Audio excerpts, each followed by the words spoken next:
wanted to just talk about a couple of things that we spoke about off camera. You talked about you did the pop-up dinners that became wildly successful, right? Yeah. Can you talk about that? Yeah, absolutely. It's one of those things like I'm getting goosebumps now because I got another pop-up dinner that's coming up on the 19th and the 20th of December. But we got into that because of not being in a restaurant on a regular basis. My demand was higher. The only way that you can have my food is by you booking me. So it's kind of me like forcing the other hand. It's like, if you want my food, book me. You book me. And I'm not going to lie. What I do with food changes the way that you see food. For example, if you have my mac and cheese, you'll never see mac and cheese again unless it's my mac and cheese. Because every time you take a bite of someone else's mac and cheese, you're like, damn, it's good, but this is not Kelvin's. What do you do with the mac and cheese? Just textures and flavors and like I'm salivating now. I'm getting hungry thinking about this, man. We about to put a new standard, man. All chefs, restaurants, y'all gotta bring food with y'all, man. You should have told me that. We could have made something happen. Now you brought something else that we're gonna talk about. I want something else, but I can never come in empty-handed. I always introduce myself with food, but today I introduced myself with something else we'll talk about later. So the only way that they could eat your food is by booking me. Yeah, that was the only way. So what restaurant were you at that time? At that time, I wasn't at a restaurant. Okay. It was the first time that it was 2018, when the Marriott Vacation Company closed down. They just decided they didn't want a restaurant. No matter how successful the restaurant was, we weren't making money. And the reason we weren't making money because the labor was too high and there was nothing I could do. Yeah. I was on the line. And that's something when on the line means I was actually cooking the food. That's a line cook's job.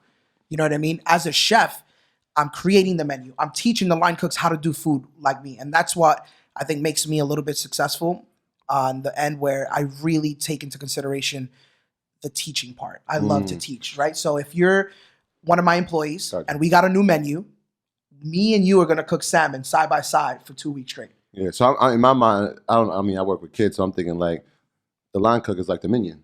Yeah, absolutely. They're your minions. They absolutely are, and they're only as good as how you train them, right? Okay, got you. So, and I'm grateful that everybody that's been a part of my team is just now, like 10 years later, 5 years later, even 2 years later, like I'll take the biggest example was La Marina. La Marina was one of the best teams that I've ever assembled in my entire life. And I'll say that because it was such a big team, so many different personalities, so many talented chefs that are all executive chefs now. Like Trill Cooker is Chef Jose de Jesus, one of my road dogs. This guy has been with me for about 4 years, and he has his own pop-up dinners in his home.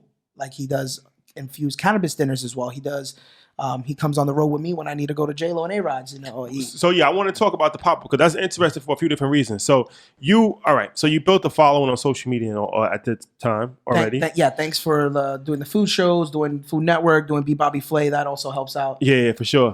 So the pop-up. Can we get back to that? Because that's an interesting business model. So the pop-up, the reason we did the pop-up was because we wanted to do something once a month, whether it was a pop-up event where it was like Friendsgiving. We sold tickets online. They sold out in one day. We're like, okay, this is we're on to something. What's the Friendsgiving? So the Friendsgiving was around Thanksgiving. We would do almost like we rent out a loft. We'll invite 100 people. You buy tickets online. You get food catered by me, whether it was past hors d'oeuvres plus an actual meal. I'm always fancy, so we did like first meal was an actual Thanksgiving meal. You get turkey, caramelized Brussels sprouts, stuffing, and gravy, and then the next meal would be like something Latin, like pernil, which is like a roasted pork with mac and cheese and something else. And then of course you get my arepas. It's not an event if my arepas are not there. And if people walk into the building and they see me, the first question is, "Are we having arepas?" And that has to be yes. Sometimes people don't book me for arepas, and I tell them, if they're yelling at me, I'm gonna point them to your direction. You're taking that hit, not me.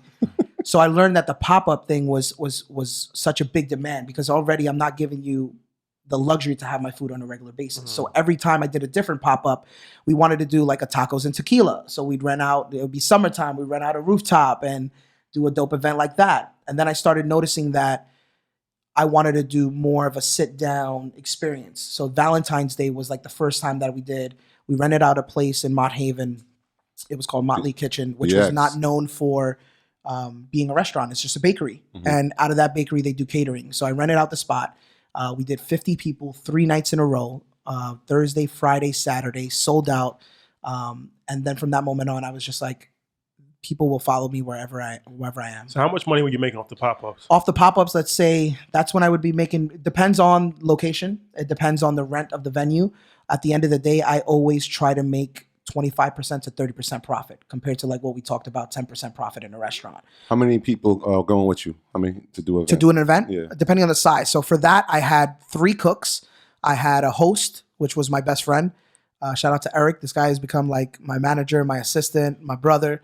But I also give him love because he got to be in some dope commercials with me too. So he was the host. I had 3 servers. So I would say a team of about less than 10, but about 7 to 8 people. Okay. But depending on the event, like I have another event that we did with the NFL Amazon, and we had a team of 14 people. It all depends on what we need to produce as a team.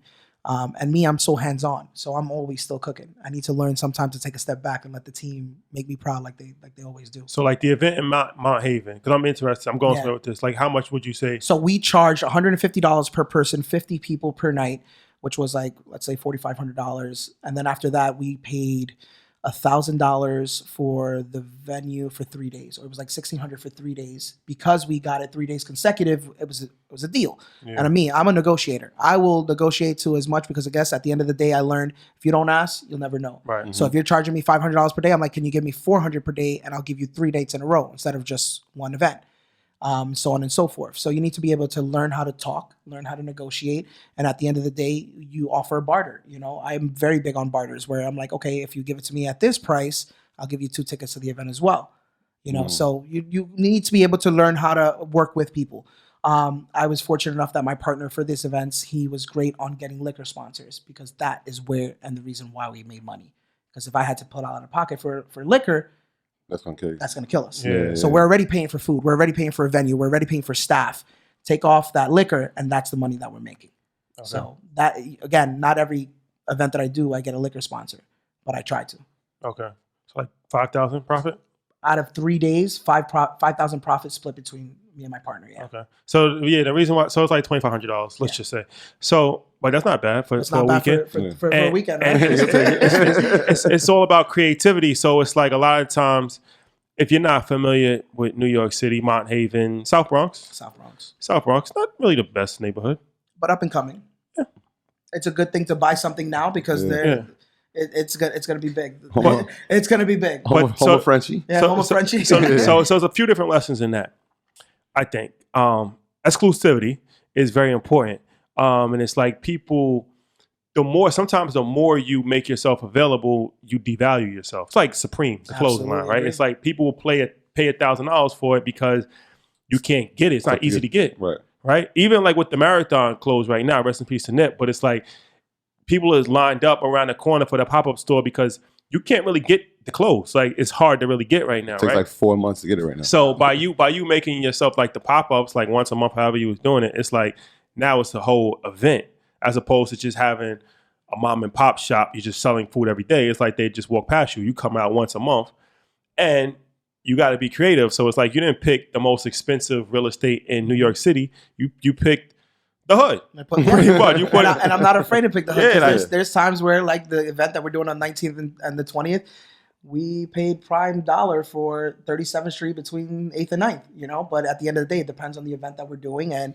Of course, the network. And you're at that point in your career. Yeah. But for people that's just starting out, a lot of times it's like they feel intimidated. But it's like work with the resources that you have. I think that's so important that you're saying that because you have to be able to know budgets. Like you said, you're not going to be successful if you're breaking even. You're not going to be successful if you're not charging the right prices. You know, of course, I wasn't able to charge $150 if this was 10 years ago for me and my brand and who I am now. But with the accolades and with the awards and constantly winning, you know, an award after an award, and the people that I cook for, it's vouching for itself. And I always joke around and I say, my food is all hype until you finally experience it yourself. Yeah. And I was telling one of my friends this the other day, because we were talking about like a business, and we was talking, actually, Jamal actually said it originally, and I relayed the message, and it's like, the business is only going to bring like, let's say like $2,000 a month. And at first I'm like, that's not worth it. Like that's $2,000. But then I'm like thinking about it, like, well, that's $2,000. That's an extra $2,000. You know what I'm saying?